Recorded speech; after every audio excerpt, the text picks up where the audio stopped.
আসসালামু আলাইকুম। এটা হচ্ছে আমার কবুতরের ফার্ম। কবুতর আলহামদুলিল্লাহ মোটামুটি ভালোই আছে। একটা অভিজ্ঞতা শেয়ার করতেছে আপনাদের কাছে। পরিবেশটা অত ভালো না ঘরের আর কি, বাচ্চাগুলো নিচে আর কি উড়াল পারতে পারে না ওইভাবে।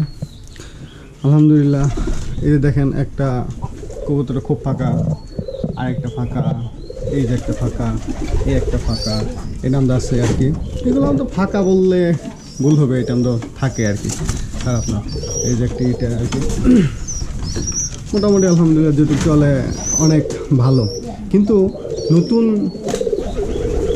নতুন করে যে এইটা আর কি আপনার হয়েছে দেখি এই খবর বাচ্চাটা, মানে এই খবরের এইটা অনেকদিন ধরে রাইখে আমার সাথে আর কি, আমার ফার্মে আছে এই খবর। এই বাচ্চাটা রাইখা মোটামুটি অনেক আর কি এখানে রাইখা কবুতর, এই যে আমার উপরে কার্ড টুট দেওয়া আর কি। এইখানে এটা হয়েছে যে এরকম কবুতর ওইখানে খুব রাইখা এই যে এইখানে বাসা করতেছে, কারণ এইখানে কুটটাই না এইটাই না এইখানে বাসা করতেছে।